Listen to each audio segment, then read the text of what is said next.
Muy buenas tardes, bienvenidos al podcast Decide. Estamos impulsando la agenda del pueblo y es el pueblo quien decide defender sus derechos y bueno, dentro de la población principalmente la clase obrera. Y tenemos con nosotros al compañero Andrés Peñalosa Méndez.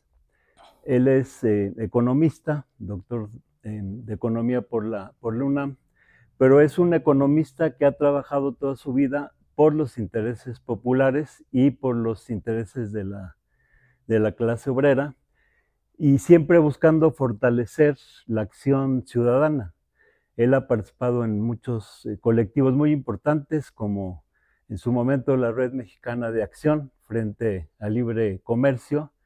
Él impulsó la Contraloría Ciudadana aquí en el Distrito Federal para que hubiera una injerencia, una participación de la gente, de los vecinos, dentro de las administraciones, de las delegaciones antes, ahora alcaldías, y ha ocupado muchos puestos siempre con el interés de impulsar un proyecto popular. Él estuvo de oficial mayor en Manzanillo, en un gobierno de Morena, y actualmente dirige un proyecto que se llama Viali. ¿Qué quiere decir Viali? Me decías que está en zapoteco. Exacto, es una voz zapoteca que quiere decir lo que esté a tu alcance, lo que te nazca de tu corazón, lo que puedas aportar. Ah, qué bien. Y está orientado a la investigación laboral y social, ¿verdad? Fundamentalmente, sí. Sí. Andrés escribe cada semana eh, en un sitio que se llama SIC.mx. Sistema de Información Ciudadana. Ajá. Artículos muy importantes, muy recomendables, y siempre en temas de actualidad, de coyuntura. Y bueno, también nos gustaría que nos dieras tus redes sociales para que puedan darte seguimiento a tu trabajo, a tus aportaciones. Es uno de los mexicanos que trabaja muy creativamente, aportando siempre al análisis y sobre todo a la perspectiva de acción para la solución de los problemas. Pues les puedo ofrecer el correo electrónico. Yo todavía, por la edad, uso mucho el correo electrónico. Es viali, con doble I latina, .2012 @gmail.com, y tengo en Face como Andrés P. Méndez, ahí también me pueden encontrar. Y tus artículos están en sic.mx, ¿verdad? Exacto. Es una iniciativa ciudadana de grupos civiles y académicos del estado de Querétaro. También me publican en otros medios, Tribuna Comunista, que es un medio de comunicación fundamentalmente electrónico que se hace desde Puebla, pero que tiene una irradiación nacional. Entonces, ahí donde hago algunas reflexiones cada semana sobre cuestiones económicas y fundamentalmente sobre el mundo del trabajo. Sí. Pues Federico Engels escribió un libro sobre la situación de la clase obrera en Inglaterra, en su momento un libro muy importante. ¿Cómo ves tú la situación de la clase obrera en México en el año 2024?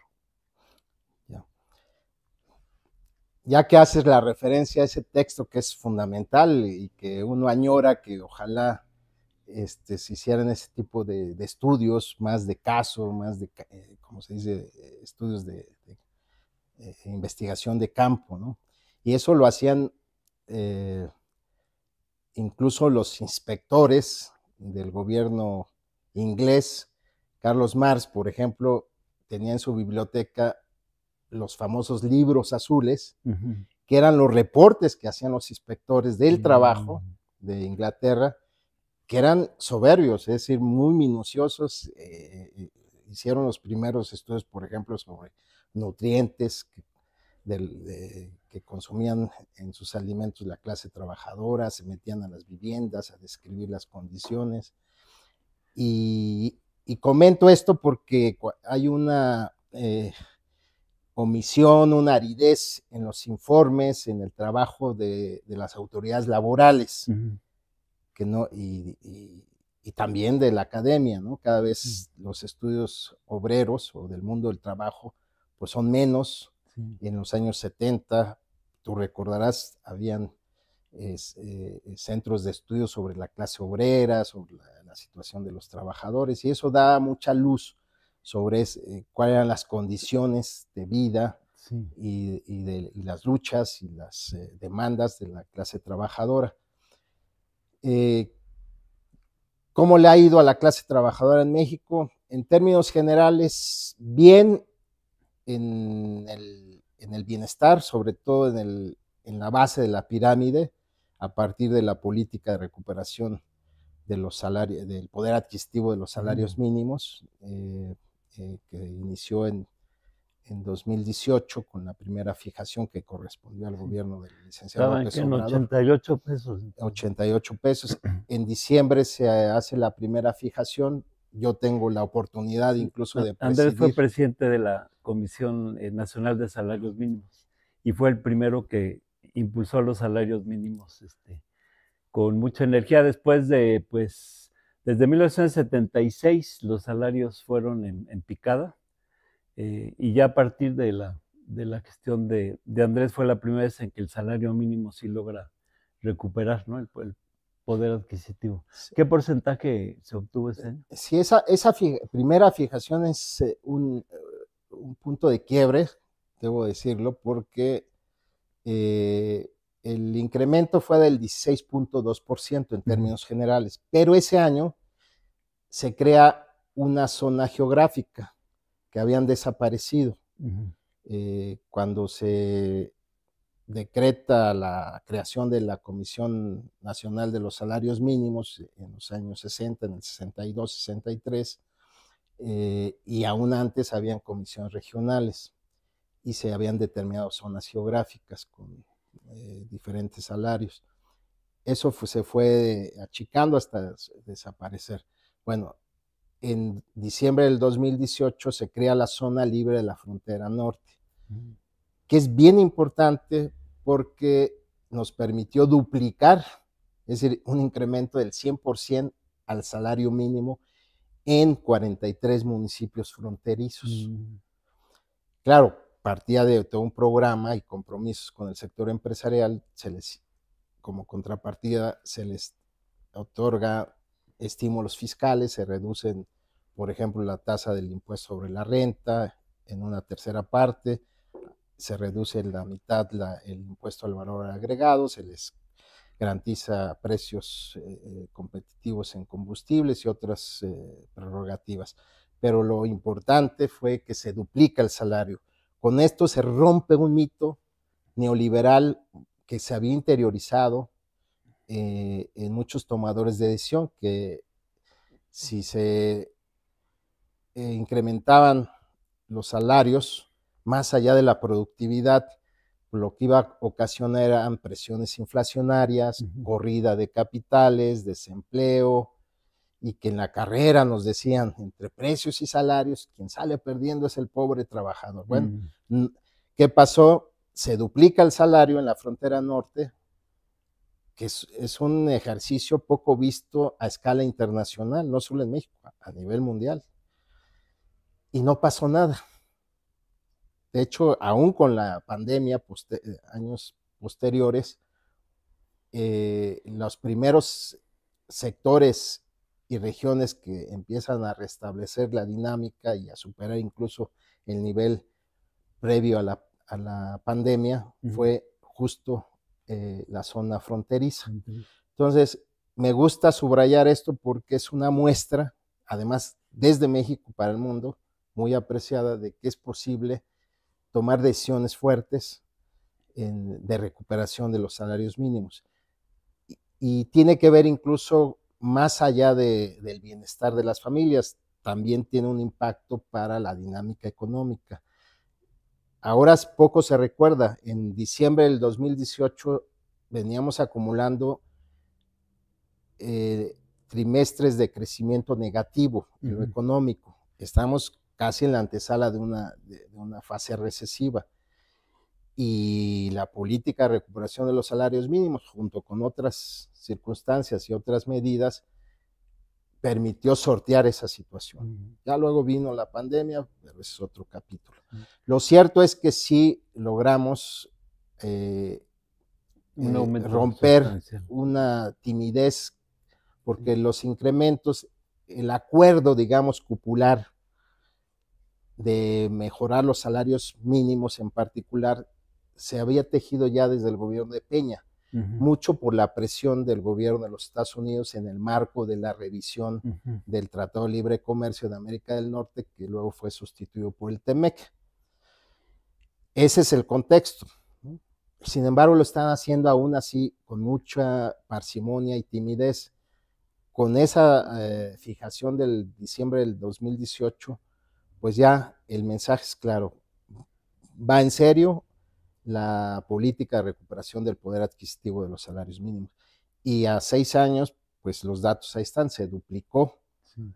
Ahorita está a 375, ¿no? En la frontera. Exactamente.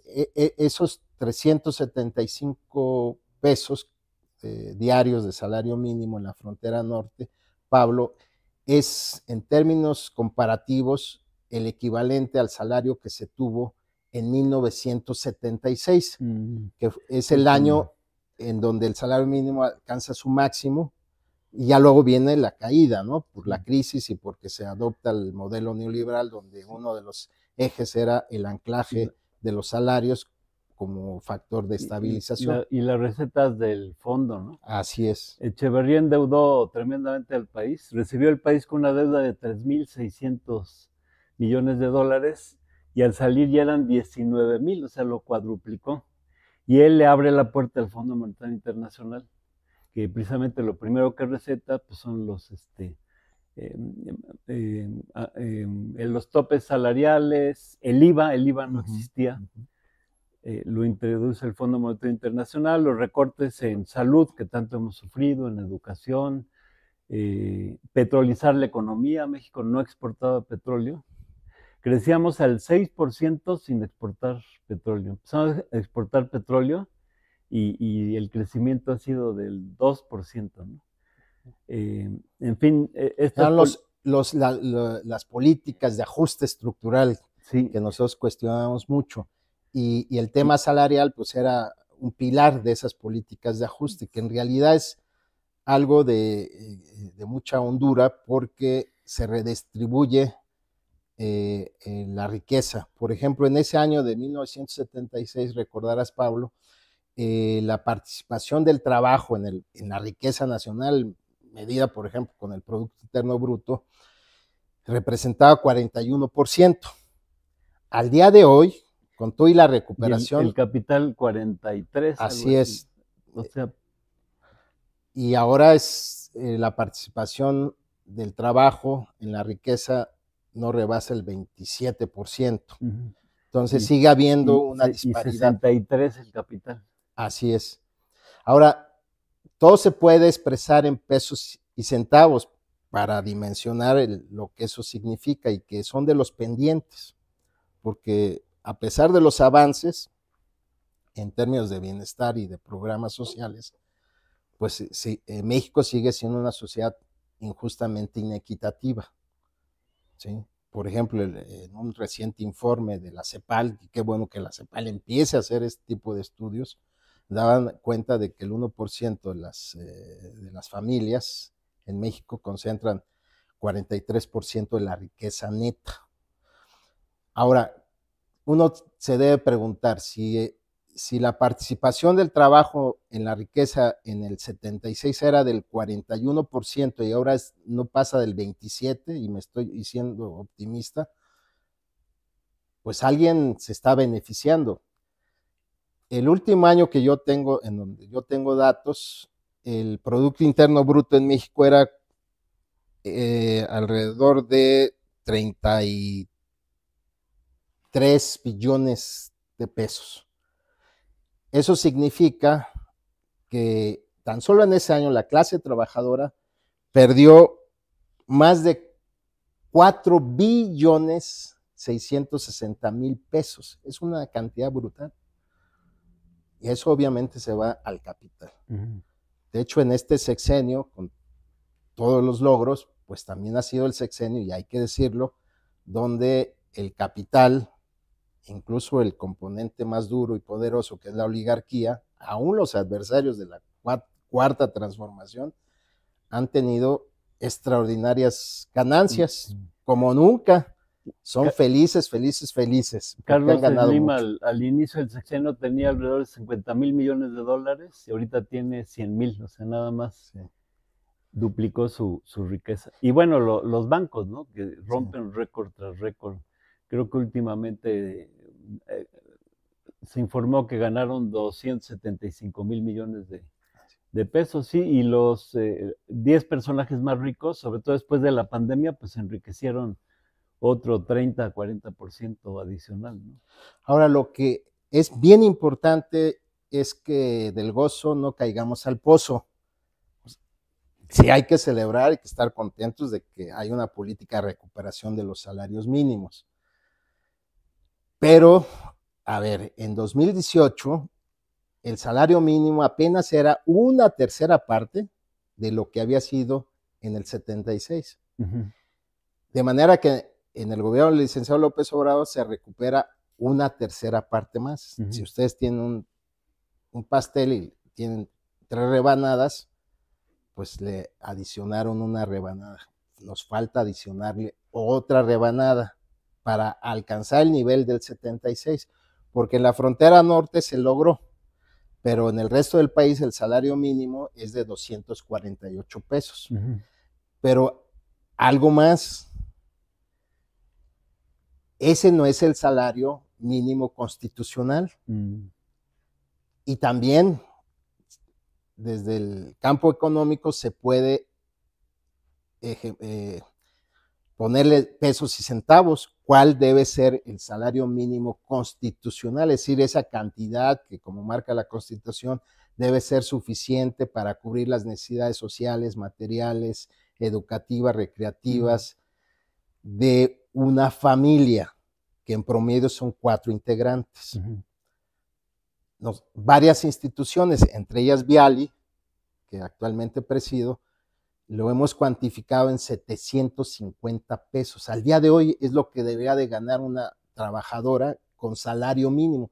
750 pesos al día, no 248. Entonces, ¿Y todavía al mes cuánto sería? Pues hay que multiplicarlo por 31. ¿Sí? Actualmente que el salario 23, 24,000 pesos. Debería ser el mínimo. El mínimo para cubrir el mandato constitucional. Es sorprendente porque la ideología neoliberal fue tan fuerte que hay quienes, a lo mejor quienes nos vayan a escuchar, les vaya a parecer inalcanzable, exagerado. Yo les diría, miren, que una trabajadora con salario mínimo que gane al mes 22, 24,000 pesos, apenas estaría ganando un 30% de lo que gana alguien en Estados Unidos, del otro lado, con un salario mínimo. Actualmente nuestro salario es apenas una décima parte del salario mínimo de aquel lado. Entonces, además, según esto, el nivel de pobreza de una familia se mide si tiene un ingreso menor a 15,000 pesos, ¿no? Entonces, pues mínimo para no estar en esta situación de pobreza, pues tiene que trabajar 2 o 3 miembros de la familia, cuando debería ser que un jefe de familia o una jefa de familia, que hay tantas, con su salario, pues estuviera por arriba el nivel de pobreza. Quiere decir que mínimo tenía que ganar más de 15,000 pesos. Sí, esto que acabas de decir es bien importante, Pablo, porque hay una trampa de la patronal. Desde el 2016, la Coparmex en particular, pero es la agenda patronal, planteó una nueva estrategia de salarios, y ahí se introdujo esta visión. Vamos hacia un salario mínimo del bienestar, le llaman, pero hay que sumar a 2 jefes de familia, es decir, a 2 proveedores. porque dicen la familia moderna, los dos trabajan, pues sí, pero no explican que tienen que trabajar porque el salario no alcanza. Y mientras no reformen la Constitución, que es clarísimo, dice un jefe o jefa de familia, no dice dos. Entonces, sí, además estamos hablando del nivel ya de pobreza. Abajo de los 15 ya está en situación de pobreza. Y un trabajador que produce riqueza y que se empeña y demás no tiene por qué ser pobre, tiene que tener un nivel de vida digno. Quien tenga un trabajo formal con salario mínimo nunca debe ser pobre.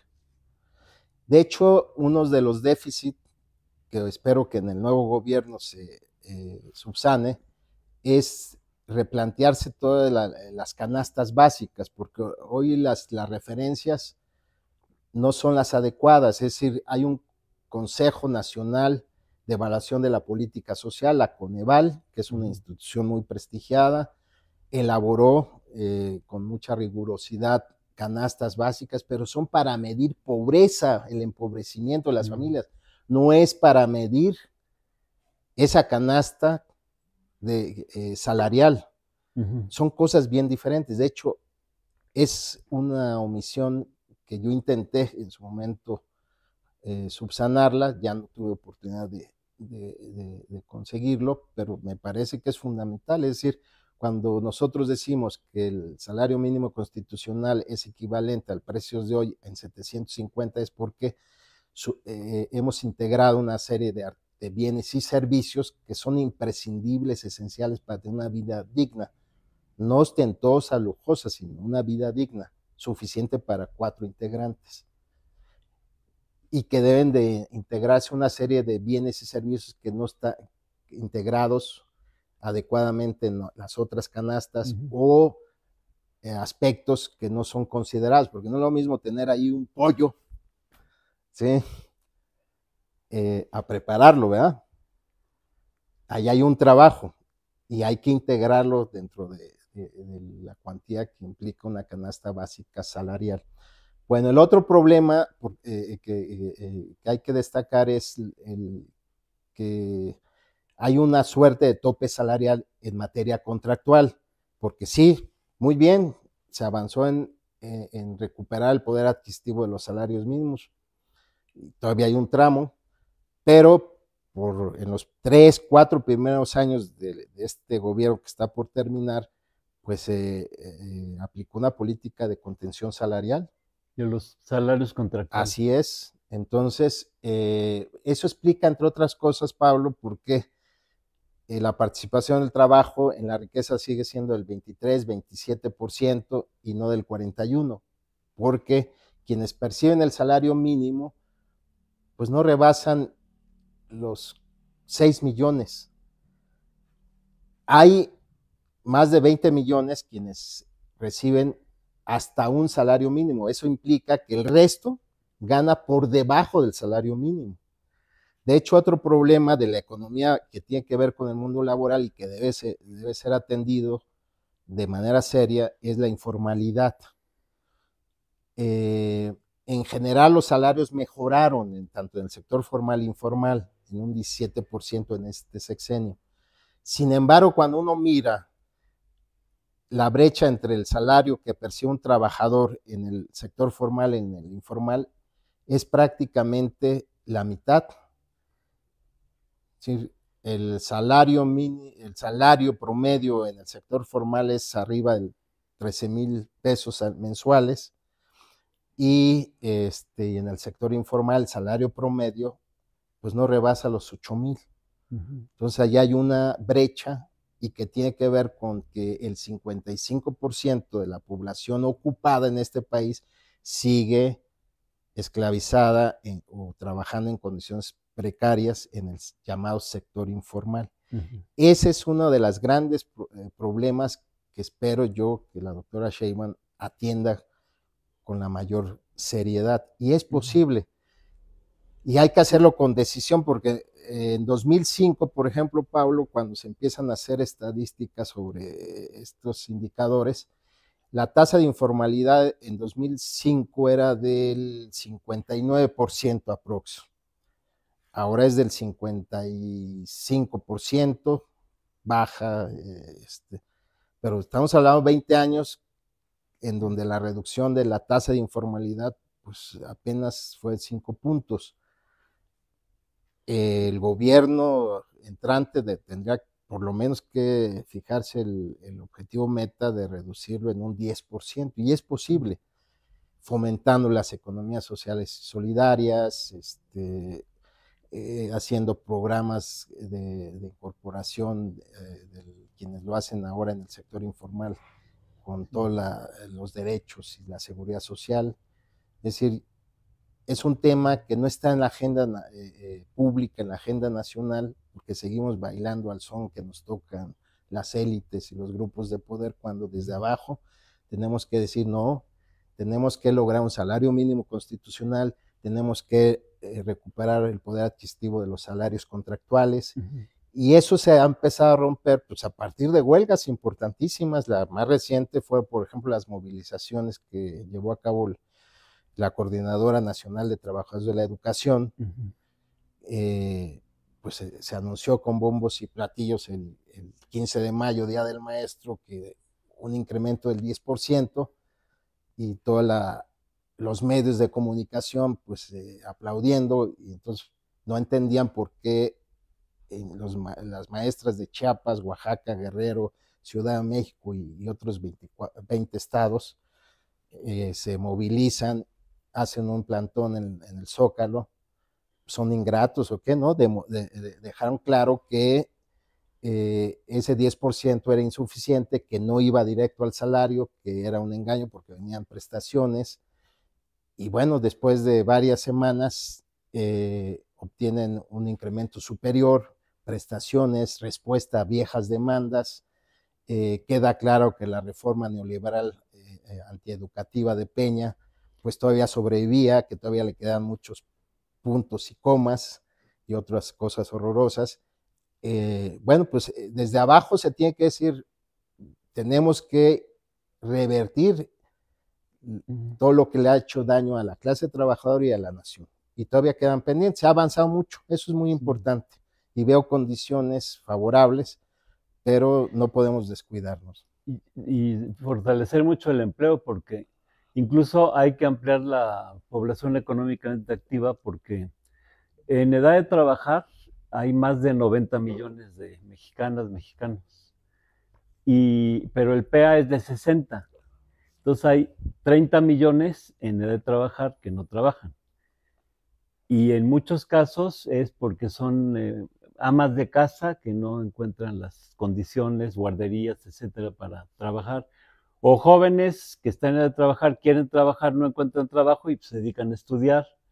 O, por ejemplo, millones de gente de capacidad diferente, para los cuales está cerrado el mercado laboral, cuando puede haber un esquema en que cada persona, independientemente de alguna deficiencia pública, tuviera su trabajo. De modo que una política que fortalezca el empleo debería también ampliar la población económicamente activa a otros 10, 15 millones de personas, ¿no? El hecho de que haya 90 millones en edad de trabajar y solo trabajen 60, pues también implica una falta de oferta laboral, que hace que mucha gente pues ya no busque trabajo, pero no porque no quiera, sino porque no encuentra, no puede. Sí. Hay varias vías para atender esta problemática, y por ejemplo Clara Brugada, la futura jefa de gobierno en la Ciudad de México, tiene, yo creo, claridad, y yo espero que pueda ejecutar toda la... Es muy clara. Sí, entonces la infraestructura de cuidados, ahí ya está normado la creación de un sistema nacional de cuidados.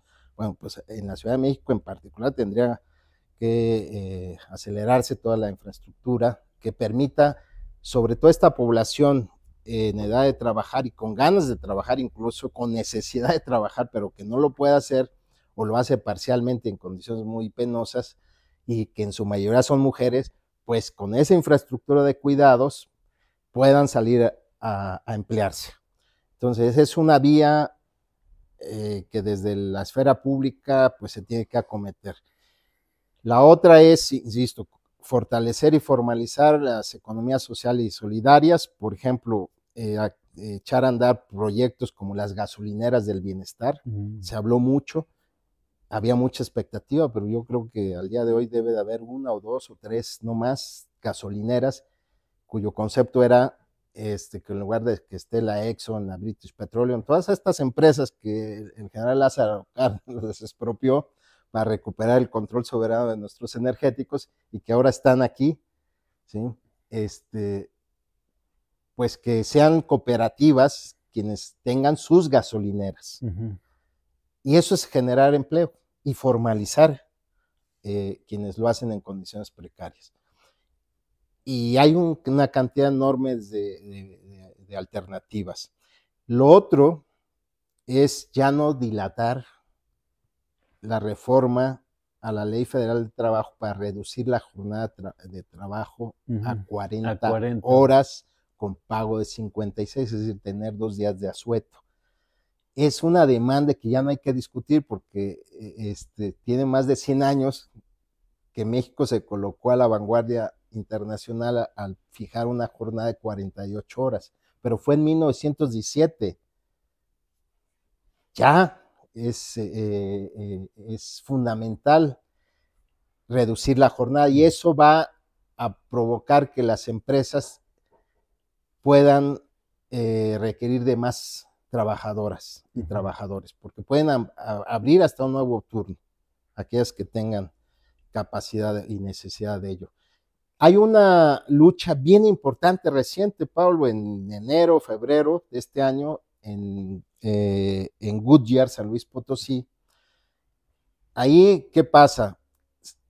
Hay una disputa contra los charros, el sindicato copatronal de la CTM, es decir, de estas centrales que siguen sobreviviendo, que vienen del viejo régimen. Gana el sindicato independiente y lo que negocia de entrada es, ya no, iguálame las condiciones salariales y de prestaciones con el contrato ley, no con el contratito que tenías con la CTM. Ese contrato ley, que además cada vez hay menos, tiene su historia en la época cardenista. En el 4º año de gobierno del general Cárdenas, hubo una huelga de una coalición de sindicatos de la industria hulera.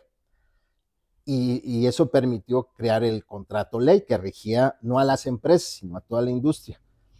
Bueno, estoy hablando de que del 38, 1938. ¿Qué contemplaba el contrato ley de la industria hulera desde entonces? Jornada de trabajo de 40 horas, desde el 38, el siglo pasado.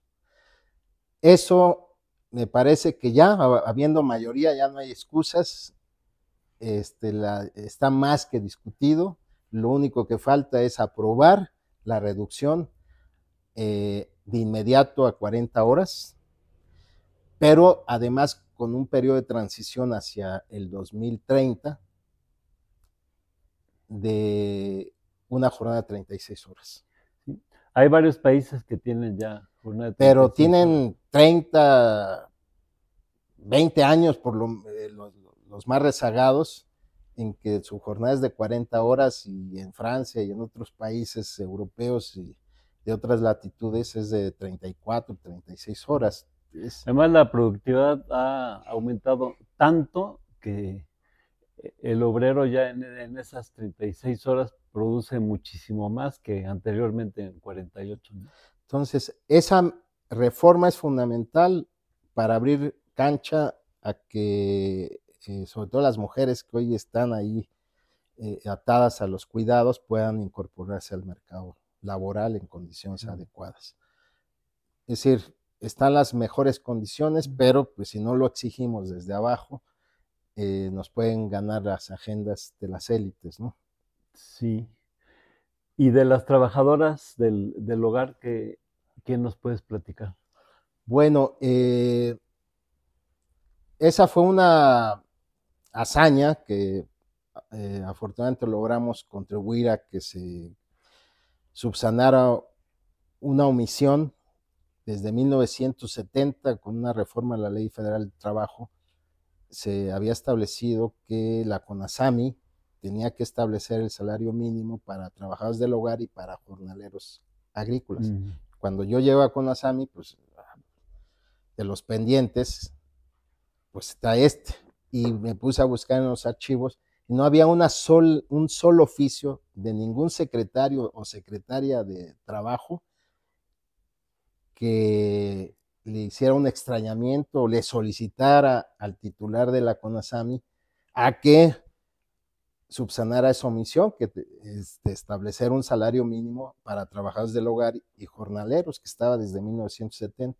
Bueno, hicimos foros, los estudios pertinentes, quitamos todas las excusas que se esgrimieron y bueno, pues ya, no, a pesar de la oposición fuera y dentro del gobierno, pues se logró fijar el salario mínimo para estas dos categorías. No son los salarios que nosotros propusimos, ni mucho menos los que proponían las organizaciones de trabajadores del hogar o de jornaleros, pero está el salario mínimo ya establecido, que eso es un tema muy importante porque hay en la actualidad 61 categorías de salarios mínimos profesionales, que es una característica de la legislación laboral mexicana muy importante, porque en reconocimiento a los riesgos, a las especificidades, a la capacitación, habilidades y otros elementos, se estima que es importante pagar un poco más, aún en la línea de los mínimos, a quienes tienen ciertos oficios o llevan a cabo ciertas actividades o realizan ciertos trabajos con estas características, que van más allá del ayudante general o del trabajo que suelen pagarle a los que a ciertas actividades de salario mínimo. Entonces, hay 61 categorías. Esas hay que actualizarlas y ampliarlas. La visión de la patronal es eliminarlas, porque quieren pagar menos. Y esa es una de las confrontaciones que tuve dentro y fuera del gobierno, porque sí hay actores que quieren eliminar el sistema de salarios mínimos profesionales. Me parece un grave error. De hecho, en la frontera norte están eliminados en la práctica, porque los 375 pesos los gana el reportero gráfico, la trabajadora del hogar y el ayudante. Es decir, ya no hay esa brecha, ese mayor pago en los salarios mínimos profesionales, que ese es un robo, y tengo que decirlo así, porque al mes el que se hayan compactado los salarios mínimos con los profesionales le puede reportar a una trabajadora del hogar, a un jornalero de San Quintín, 2,000, 3,000 o más pesos al mes. Y es una afectación y alguien se lo queda y son a beneficio de la patronal. Entonces, hoy también uno de los pendientes es salir en defensa y actualizar y fortalecer el sistema de salarios mínimos profesionales, porque sí hay que reconocer todos estos factores de ciertos oficios, profesiones que deben de pagárselos un poco más, ¿no?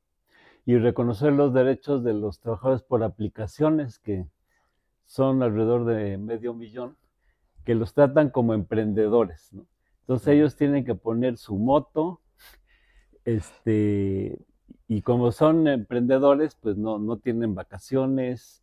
Si se accidentan, no tienen ningún seguro sobre accidentes. Entonces, bueno, es patético, ¿no? Como esta forma de explotación en la que ya ni siquiera el patrón pone los medios de producción, sino el propio trabajador. Ahora, esa es una categoría que debe de ser parte de los salarios mínimos profesionales. Y además que las autoridades laborales formalicen esa actividad. En Estados Unidos, por ejemplo, se acordó un pago de $20 la hora para los trabajadores de aplicaciones, es decir, repartidores, en ciudades como Washington, Nueva York. $20 la hora. Es una larga lucha afortunadamente ahora en la pasada marcha del 1 de mayo, el contingente que estaba delante de donde yo marchaba, pues eran trabajadoras y trabajadores de aplicaciones. La UNTA, Unión Nacional Así de es. Trabajadores por Aplicación. Entonces, ese es justamente lo que digo, el trabajo de reivindicar el sistema de salarios mínimos profesionales es reconocer estas nuevas actividades y trabajos para darles mayor elementos jurídicos en la mejoría de sus condiciones de vida. Y como esos hay otros, ¿no? que hay que incorporar de manera urgente. Por ejemplo, meseros, a propósito de las campañas de la derecha o de algunos círculos de derecha cardidos y que no entienden la contundencia de su derrota, porque la gente quiere mejorías y cambios. Dicen, ya no les vamos a pagar, ya no les vamos a dar propinas a los meseros. Bueno, tiene que ver con salarios mínimos profesionales porque en efecto en el sector servicios y de bebidas, uno de los componentes más numerosos son los meseros. Y no hay un salario mínimo profesional para meseros. Es una irregularidad. Hay, por ejemplo, para cocineros y quien atiende los bares, cantinero. Pero el componente más numeroso de trabajadores de ese sector son los meseros y no están, o los taqueros, por ejemplo, o sea, es un número muy importante. Sí. Ahí se tiene una beta para mejorar condiciones de vida de la clase trabajadora. Ahora, como tú dices, Andrés, esto lo va a lograr la clase obrera misma, ¿no? La acción de los trabajadores, claro, con el apoyo de la sociedad. ¿Cómo ves cómo va evolucionando pues la liberación del charrismo sindical, que uno de los grandes objetivos de la democracia pues es democratizar los sindicatos, liberarlos de los charros? Habrá quien se pregunte por qué se les llama charros a estos líderes, y esto viene de un líder ferrocarrilero que, apoyado por el presidente Miguel Alemán, reprimió violentamente al sindicato. La policía tomó el local, quitó al secretario general y puso a un señor Díaz de León, que fue uno de los primeros líderes impuestos por el gobierno, y él se vestía de charro y se iba los domingos a la Alameda a ligar turistas, ¿no? Entonces de ahí viene esto de llamarle a los líderes venales, que en otros países les llaman amarillos, en fin. Aquí en México les llamamos líderes charros.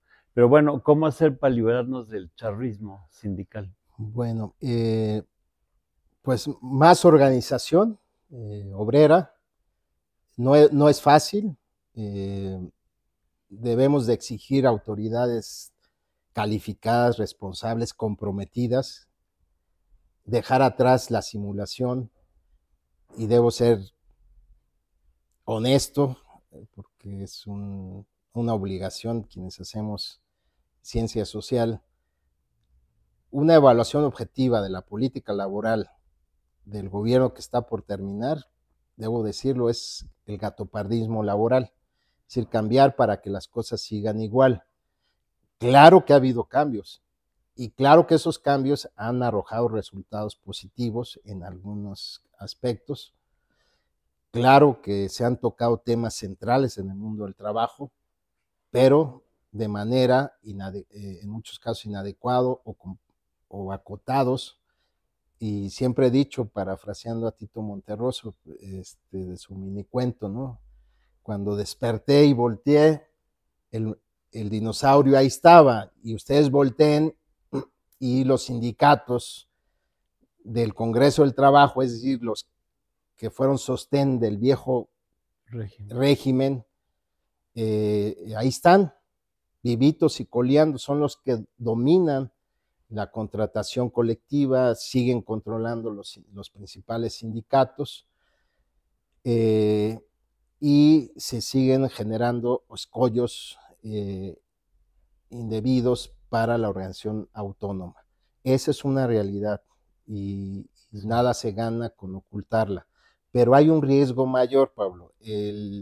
Lo que está dominando y que es de los resabios del neoliberalismo, pero que además puede ser el huevo de la serpiente de los libertarios, burgueses, anarcos, que ahora están gobernando países como Argentina, por ejemplo, o Ecuador, o El Salvador.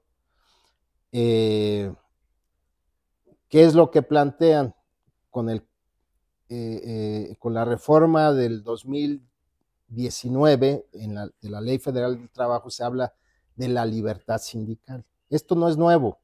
En los años 70 se empezó a empujar el concepto de libertad sindical, lo que dio origen, por ejemplo, a la insurgencia sindical, la proliferación del sindicalismo independiente, como se les llamó en los años 70, que venía desde una lógica del derecho social. Es decir, libertad sindical, pues la libertad que tiene la persona trabajadora de decidir democráticamente a sus líderes, de tener la información de su contrato colectivo del trabajo, etcétera. Bueno, entonces se ha distorsionado o se ha hecho una lectura libertaria, liberal, conservadora, o sea, es paradójico, donde el planteamiento es no, la libertad es la del individuo trabajador de no tener un sindicato. Para destruir todo lo colectivo. Exactamente, y esa agenda ganó. Hoy la clase trabajadora o la tasa de sindicalización no rebasa el 5% de la fuerza de trabajo. Y además de ese 5%, en México está controlado por el viejo sindicalismo corporativo, clientelar, pro patronal. Y de manera que el sindicalismo independiente, genuinamente democrático, como los compañeros de Goodyear, de la Liga Sindical Obrera Mexicana, o del Cintia, del Sindicato Independiente de Trabajadores de la Industria Automotriz, y de la nueva Central de Trabajadores, en fin, de una serie de organizaciones sindicales autónomas, democráticas, pero que no representan más allá del 1% de la fuerza de trabajo. Entonces allá hay un desafío enorme y hay que romper con esta visión patronal de la libertad sindical, de no sindicalización.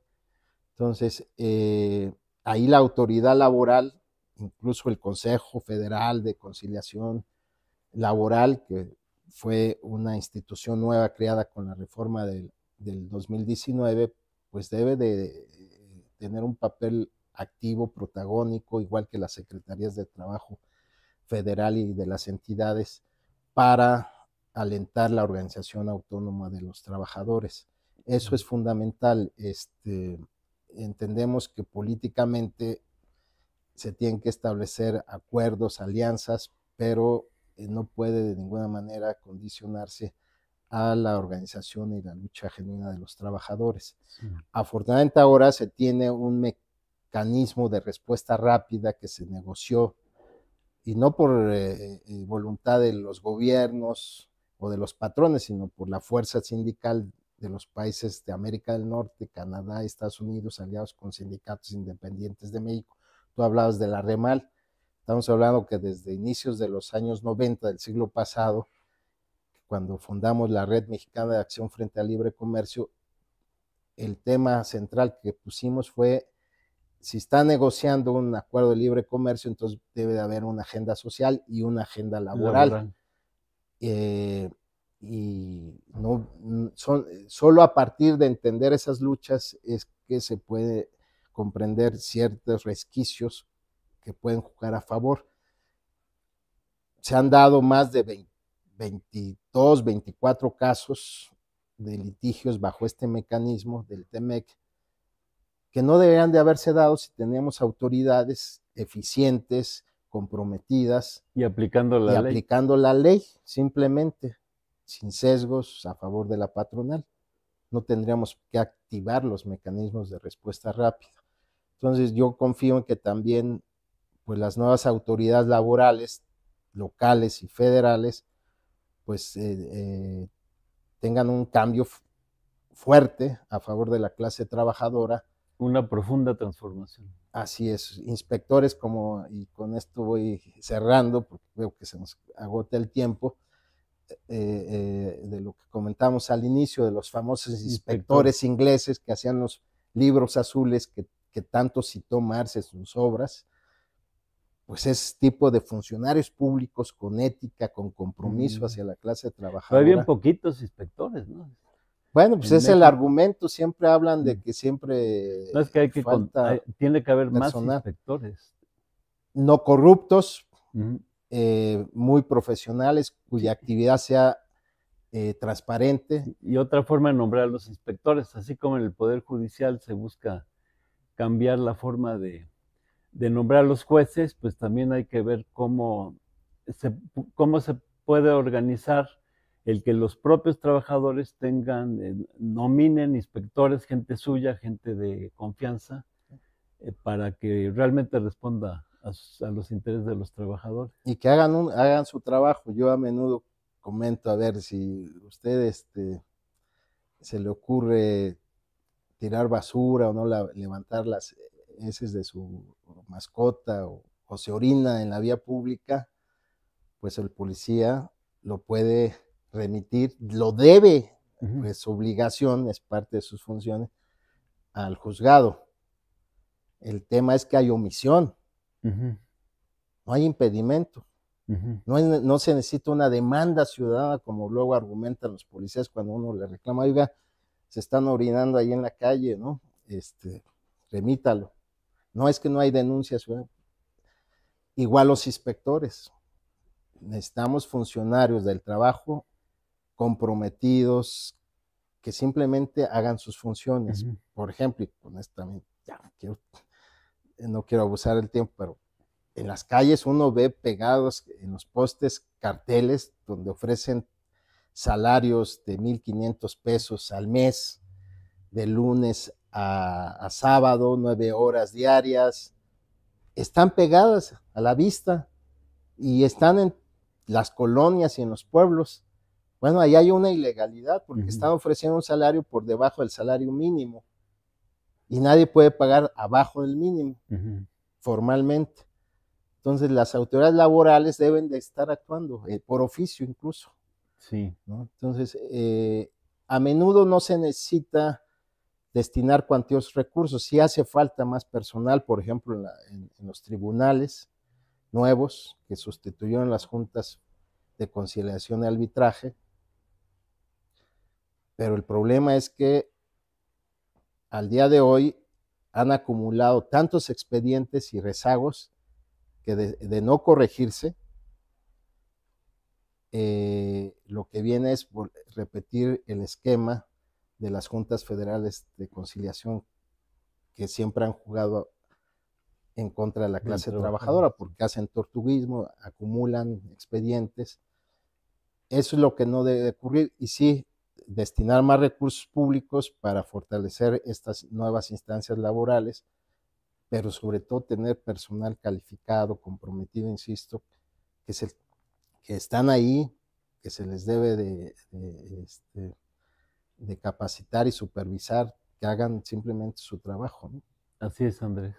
Y bueno, como tú has insistido, la clase obrera tiene que organizarse, unificar acciones para revertir esta situación. No todo va a venir de arriba abajo, y una cuestión importante pues es ver que los viejos métodos de organización, las viejas tácticas del siglo pasado pues ya no funcionan. La clase obrera actual necesita encontrar nuevas formas, nuevos métodos, usar todas las oportunidades que da la vida moderna actual y encontrar nuevas formas de organización y de lucha para salir adelante. Creo que ese es uno de los grandes retos. Sí, por lo mismo, pues te agradezco la invitación, Pablo, ahora ya sé lo que es un podcast. Y pues bienvenido, y en otra ocasión nos aventamos otra plática tan interesante como la que nos diste hoy, Andrés. Muchísimas gracias. Al contrario. Y adelante. Arrieros somos y en el camino andamos. Así es.